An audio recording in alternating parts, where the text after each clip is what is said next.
Not my revenge, but my professor against cheaters. I took the final for an engineering class this morning. Usually 1 or 2 people will go to the bathroom during class, however for totally unknown reasons, about half of the class needed to use the restroom during the exam. Obviously a vast majority of them were looking up the answers on their phones. This irritated me, but I just stayed focused and barely finished since it was a hard exam. I remembered that there was one particular problem that was only barely related to the stuff we went over in class, where part A was fairly easy but I had no idea how to do part B. I didn't fret over it too much though, since that part was only 5 points out of 100. Well, our professor, who is on the older side and I would have thought was somewhat ignorant of technology, sent us an email just now explaining his diabolical plan to catch cheaters. Many of the students in this class use Chegg, a website that has answers to lots of homework questions if you're not familiar. To be fair, I have an account too, though I only used it for studying and checking homework solutions. Anyway, he explained that he was tired of people going to the bathroom and looking up answers on their phones, so he made the question I mentioned earlier as a trap. He purposely made part B impossible to solve, and about a month before the final, he got a TA with a Chegg account to ask the exact question, which was distinctly worded to be unique. He then created his own Chegg account and answered the question with a bullshit solution that seems right at first glance but is actually fundamentally flawed, and very unlikely that someone would make the same assumptions and mistakes independently. He said that out of 99 exams, 14 of them fell for the trap, and that everyone who had his wrong solution on their exam was given a 0 and reported to the university for violating the academic honor pledge they signed on the front.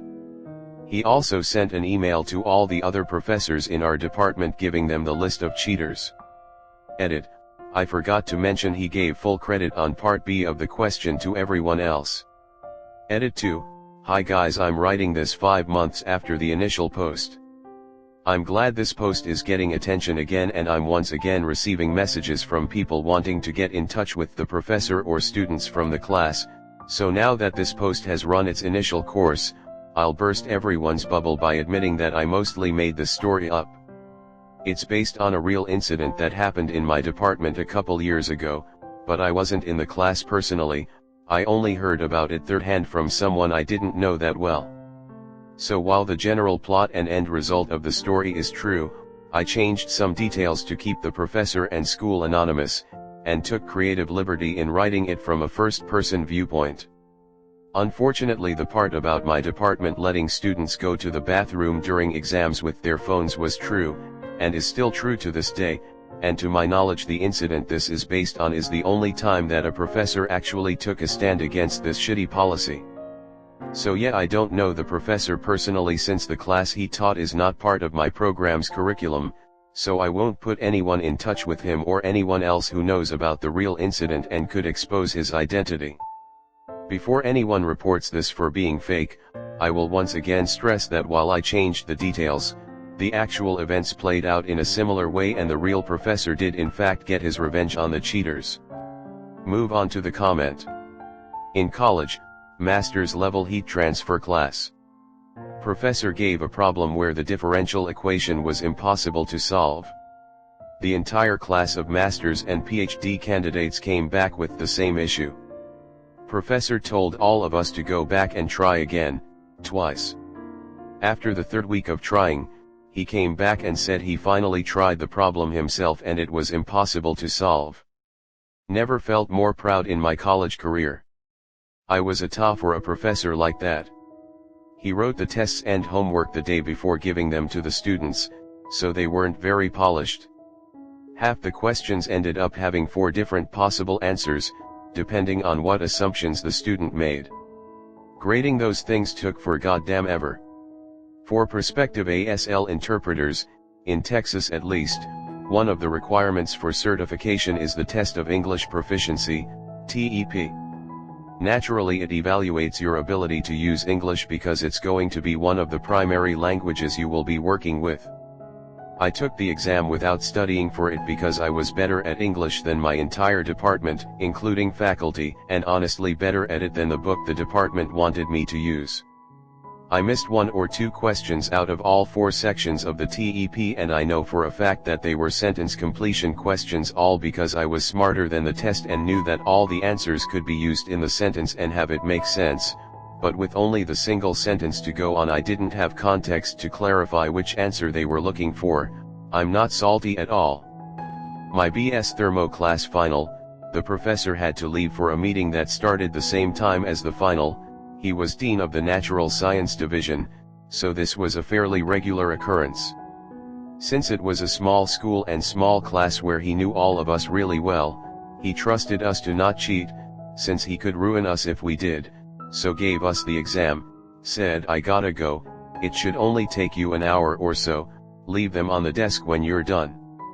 He comes back an hour and 45 minutes into the 2-hour exam slot and nobody has left. We're all still working on what we later determined to be the same problem. Kinda laughs, like, guys, what's the deal? Why are you still here? Walks around a bit, looks at what we're doing, then sits down with a spare copy and starts working it out himself. Scribble, scribble. Scribble. Taps his pencil a few times. Scribble. Grabs a blank sheet of paper and keeps going. 10 minutes later he looks up and says, I guess I made it harder than I thought. Just call it, turn them in. I had that happen once on an exam, but the professor at least warned us in advance about it. He straight up told us that problem X was not something we could solve, so please don't do anything beyond setting up a system of equations that could be used to solve it numerically on a computer. Some people laughed, but the professor was right. The equations you'd need to solve to get an answer were difficult because terms hadn't cancelled out in the same way that they were designed to in other problems. As a result, you ended up with variables in all kinds of nasty places that couldn't really be solved by a person with a TI-84 and only 15 minutes to complete each problem. Had an air-breathing propulsion exam like that. Professor forgot to provide one variable and made it impossible to solve for thrust. Average on the test ended up being about 12% with the max being 33%. We all had to retake it. PhD class. Professor pointed to a graph in a book and said, use the equation and reproduce the graph. The equations did not reproduce the graph. Along with general other not well thought out problems that were hard. He kept telling us they'd be graded next week. That turned into you'll have it before the final. We never got the midterms back or saw a grade. The final also seemed to have those problems. Based on the grades people in the class received and comparing our work after the tests, we are pretty confident the class was graded entirely on the 5% of your grade presentation and how well the professor figured you knew the material based on class discussion.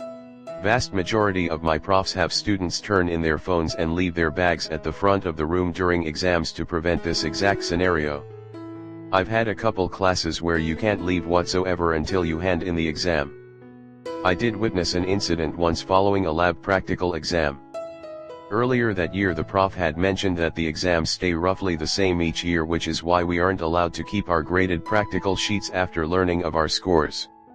In the class following the exam, the prof took us in one by one to walk through our answers and get feedback on what we need to study. It went relatively quick with the exception of 3 or 4 students who walked out of the back room looking totally white in the face. Turns out said small group of students had tracked down a TA from last year and pooled money to buy the answer key from the TA.